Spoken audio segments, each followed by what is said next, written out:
Bills Mafia, what's going on? Happy Wednesday to you. Happy Ravens game day Sunday, middle of the week Wednesday. A lot of news and notes we got from not just from Sean McDermott's press conference today, but obviously some news from Dion Dawkins and his contract situation being restructured. We have some Bills uniform updates if you're into that type of thing for Sunday. So got a lot of stuff to cover. Just wanted to jump on here real quick. Not going to take up a ton of time. Just want to get all of the news and notes out that we got and some good talking points from Sean McDermott from today's press conference. A lot of things that I think that a lot of Bills fans have had questions about as far as players, injury concerns, who's playing Sunday, things like that. So I have a laundry list of notes from all of the Bills beat reporters and obviously just watching Sean McDermott's press conference, putting my own notes together and things like that. So the first thing that came out this morning, and I think this is something that has been in the works for a while, and I think it's already been done. I think the Bills just chose to announce it. I was live yesterday with John Helmkamp, and we were talking about the Dion Dawkins restructure, and it has to be a formality. It had to have been a formality at that point yesterday when we talked about it. I feel like the team, the sentiments were that maybe the team was a little backlogged on just releasing information due to the long weekend and things like that. But Dion Dawkins restructured his contract. I think a lot of Bills content creators, media alike, we all knew that was coming, right? Because Dion's contract restructure would free up anywhere between $8 and $9 million. And that's something the Bills absolutely had to have. They signed, as you saw on Hard Knocks last night, they signed all their practice squad, 16 players. So, the Bills needed some money, right? They needed to have some money. The salary cap is real. There is a number that the Bills need to get under to operate throughout the season, and freeing up around $8 million from what's being reported frees up good money for the Bills. Now, it makes the Bills positive for the salary cap, but they still don't have a lot of operating room. Last I checked, if you look at either Over the Cap or if you look at Spot Track or wherever you like to get your contract information, has the Bills anywhere between 1.4 and 1.6 million positive for the salary cap. So we'll see if anything else is going to come down the pipe. But as of right now, the Bills are going to be operating with not a lot of money. So all those out there like myself who are clamoring to bring in some safety help like a Jabril Peppers or Justin Simmons, I just don't know if that's going to happen unless something else works out with Bills contracts and there's another restructure coming. I know there's some candidates like a Dawson Knox possibly freeing up a couple $1 million. We haven't heard anything about a Connor McGovern extension, which might free up a little bit more this year. A David Edwards extension, which might free up a little bit, not much, but a little bit this year. So we'll see what happens. Obviously there's a game in 4 days, so not a lot of time to get that done, but the Bills could get that done in season as well. So again, I'm just going live on X today and YouTube, or X and Facebook. If you guys have comments, drop the comments. If you guys want to share this, please repost this and share it. And also like this video if you guys, like to get these daily updates, especially now that the season is actually 4 days away and we're going to be getting more press conferences with not just head coach Sean McDermott, but we're going to be getting, obviously, players will speak after practices and things like that. So let's start right at the top. Christian Benford. I think a lot of us were concerned seeing that he did not participate in practice most of, if not all of last week. And it was a little concerning, the article that came out with Tyler Dunn talking about the concussion situation from the postseason from last year. This seems to be a little bit different. I think the Bills are ultimately resting him. Now, it was described as a lower leg injury from Sean McDermott. And when asked if he's going to play on Sunday, McDermott's response was, "We'll see." So again, hopefully we have the Bills' number one corner to start the season against a dynamic passing quarterback in Lamar Jackson. Now, I know the Ravens are run heavy. I know it's week one, and I know not to be too overly concerned with a week one game, but when you're playing a conference rival, when you're playing a team like the Ravens who could be contending for that number one AFC seed, like that, this game's important. So just keep an eye on that. Obviously, here at Built in Buffalo, we'll keep you posted on what's going on with Christian Benford. He also spoke on Tre'Davious White. He did not practice or did not plan to practice today.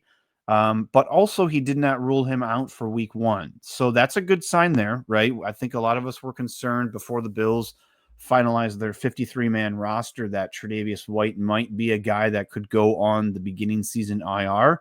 Obviously, they chose Maxwell Hairston. So, we'll see. He talked a little bit about Dwayne Carter. Obviously, he's out for the foreseeable future with his ACL tear. So he's going to be out for obviously the whole season. It's going to be interesting to see where they place him. Season-ending IR would probably be the guess there.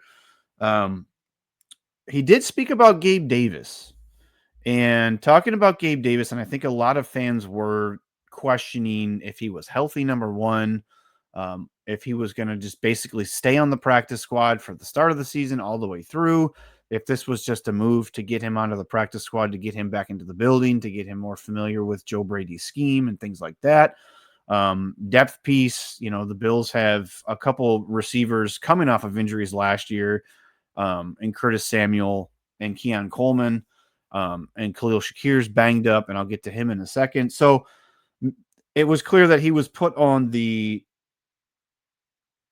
practice squad injured list, which means he doesn't take up a practice squad spot. So the Bills can still roster 16 practice squad guys, which is good. So when he's healthy and 100% ready to go, they can add him to the practice squad, which means they'd have to remove somebody or call somebody up from the practice squad. And I honestly don't see the Bills carrying 7 receivers. So either this is a situation where Gabe stays on the practice squad for a while.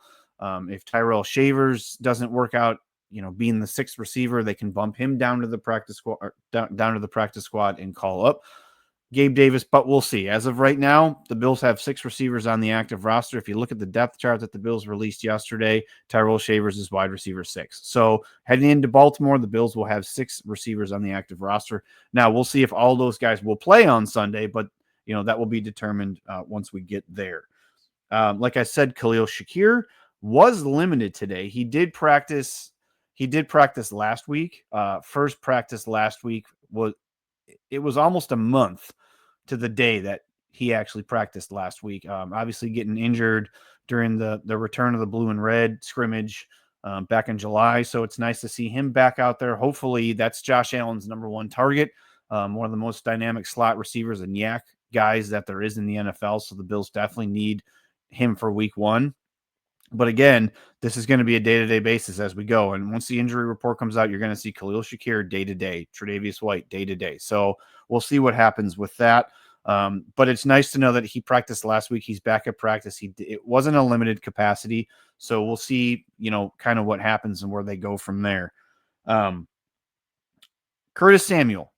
A lot of fans have been talking about Curtis Samuel and the fact that last year, obviously injured in the beginning of training camp, missed, the beginning of the season, was kind of dealing with injuries throughout the season, kind of came on late in the season, made some really nice plays for the Bills down the stretch and into the postseason, missed part of training camp this year, missed the Bills' final preseason game due to a family matter, a personal situation. McDermott even touched on that today, saying it was just a personal situation. He's back at practice today. McDermott said he's good to go week 1. So the Bills will have Curtis Samuel 100% week 1, which is something that they didn't have last year. So that's a positive, right? I think we all want to see what Joe Brady can do with Curtis Samuel when he's 100% healthy. Because if you remember last offseason when the Bills acquired Curtis Samuel, Joe Brady was chomping at the bit, and he said, I wish I had 11 Curtis Samuels on offense. So hopefully there's some things dialed up, and we get to see the true versatility and the athletic ability of Curtis Samuel, get him the ball in space and let him do his thing. Jordan Hancock, as we all know, was injured during the preseason. He was back at practice today, which is nice to see. I think that at some point he's going to have a role in that safety room because he's a very versatile player. The Bills loved him, took him in the 5th round. I thought he was, one of those guys that was going to be a camp darling. And then obviously the injury happened, but the Bills are high on him. And a lot of Bills fans are high on him. He's got great college tape. And I feel like I said, and I've said it in previous videos, I feel like he's going to be a factor in that safety room. We have Cole Bishop, who 2, training camps in a row was dealing with injuries. Taylor Rapp seems to get dinged up all the time. So it's nice to have a guy like Jordan Hancock who can step in there and fill in if needed in small doses. Tyler Bass still dealing with the pelvis injury. I think you could tell it was kind of bothering him in the last preseason game. I'm not going to say that that was the excuse for missing the chip shot 26-yard field goal, but you could tell by his mannerisms and just the way he was on the field that he didn't seem like he was 100%. So he's still dealing with it. McDermott didn't give too much information. He hopeful for week 1 because the Bills obviously need to have a guy to kick extra points, field goals, kickoffs, things of that nature. So kind of keep an eye on that. We'll see where that goes. So that's about it. I mean, we'll see if there's any more news and notes that come out after practice. But the Bills injury list defensively in the secondary is concerning. McDermott talked about, well, who's going to be ready? He was very adamant that Jamarcus Ingram and Dorian Strong will be ready if their numbers are called week 1. Now, not an ideal situation, but Dorian Strong seemed to have a really good camp of all the young corners.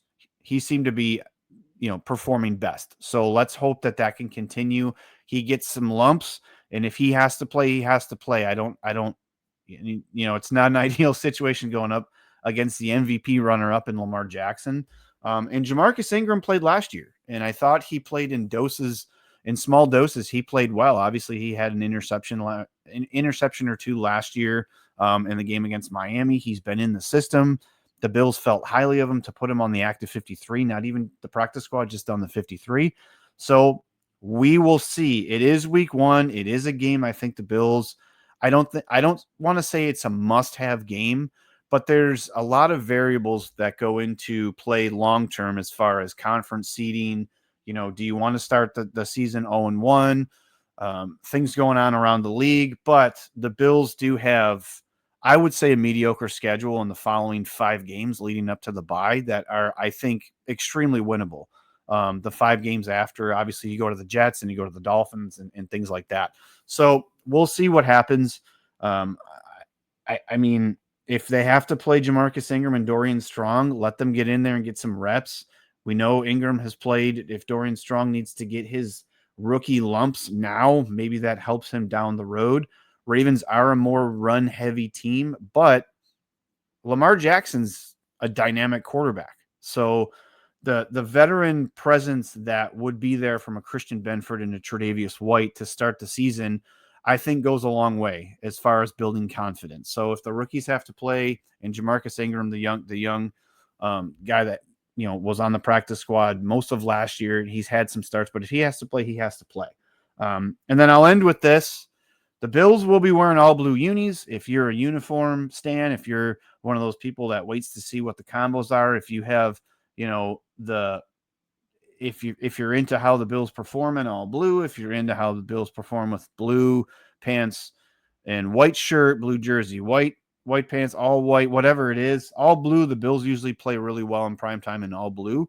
And little known fact, the Bills are 13-4 since 2022 in primetime, which is the best record in the NFL. Now, I know they played the Ravens last year in primetime, and that didn't go that well, but we do have a healthy linebacking core. So I'm going to get more into that Friday prediction show. I'll be back with my guy, Ron Eastman. And then Saturday, I'll be back with Bill 𝐬𝐲. If anything newsworthy breaks tomorrow, if we get any really good, information from the media, from the press, if we get any information from players and from the team, I'll come back on tomorrow. But again, I just wanted to jump on here because, McDermott gave us a lot of good information. I think a lot of us were concerned about the injuries, and it's that time of year. The season's right here, 4 days, and we're going to start seeing injury reports. We're going to start seeing depth charts. We're going to start hearing about what happened at practice. We're going to start hearing about how players are progressing through injury. So it was nice to see that it feels a lot like more football when we have Sean McDermott giving us updates on players and things like that. So we have 4 days. Thank you guys all for watching. I appreciate each and every one of you. If you haven't subscribed to the YouTube channel, this is going to be on the YouTube channel later. Please do that. Drop some comments. Let me know what you think. And as always, go Bills.